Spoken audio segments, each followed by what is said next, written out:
各位網友，以下係蔡瀾喺一個雜誌裏邊嘅一個專欄，自問自答，十分有意思。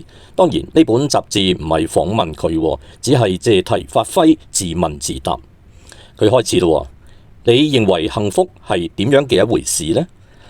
幸福呢係在一個懶洋洋嘅下午，陽光斜射，煙霧繚繞嘅開放式廚房，同最好嘅朋友整下蔥油餅，被香檳灌醉，跟住老咗之後仲可以搏命賺錢，遠比年輕時賺錢更有自信，幸福得多。咁你最恐懼嘅係乜嘢啊？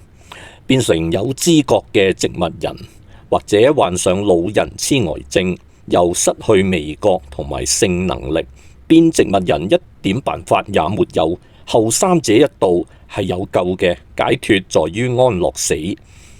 咁你最大嘅遺憾係乜嘢呢？唔夠時間享受更多嘅肉體同精神上嘅痛快。咁你最尊敬當今仲在生嘅係邊個人啊？古人呢就好多嘅，當今在生嘅就好少啦。大抵只有金庸先生啦。有華人嘅地方就有佢嘅書，佢嘅小說令我着迷數十年。你最討厭自己嘅係乜嘢啊？最討厭自己太守規矩咯。你最討厭其他人嘅係乜嘢呢？討厭人哋唔守時啦，討厭年輕人對長輩唔尊敬啦，討厭所有對父母不孝順嘅人啦。你自己最大嘅揮霍係乜嘢啊？買張貴床啦，冚一張貴嘅被啦，着上貴嘅鞋啦，浸最好嘅溫泉啦。咁你而家嘅心情如何啊？安詳咯。你覺得男人最可貴嘅係乜嘢啊？紳士風度。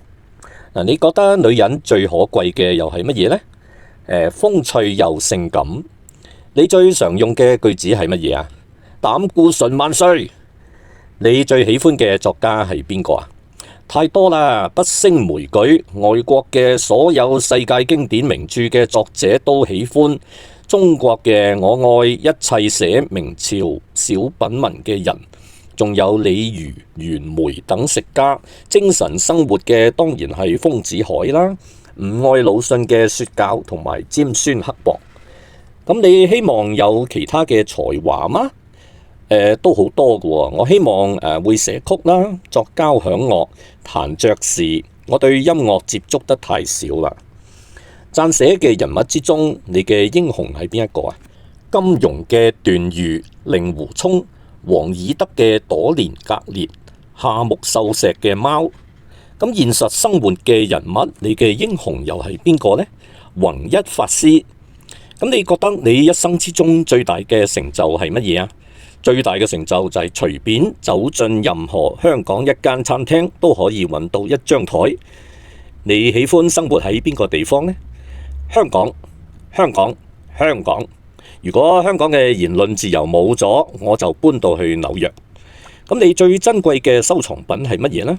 冇喎，一切都係身外物，除非紅有一方印章刻住暫存吾家，我就好喜歡。我亦都常用由我得知由我顯知呢句話。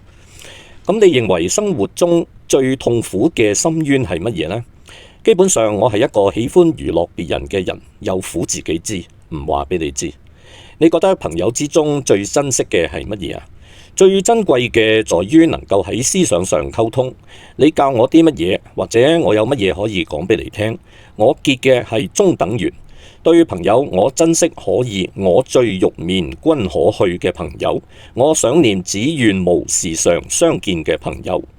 其中有邊個呢？倪匡兄啦，亦舒。雖然唔見面。張敏儀就好風趣。金庸先生亦師亦友。咁你最唔喜歡嘅係乜嘢啊？我經常將最唔喜歡嘅變成喜歡。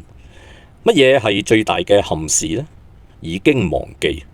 咁你想點樣死去啊？油枯燈滅，悲喜交集，係好似弘一法師咁。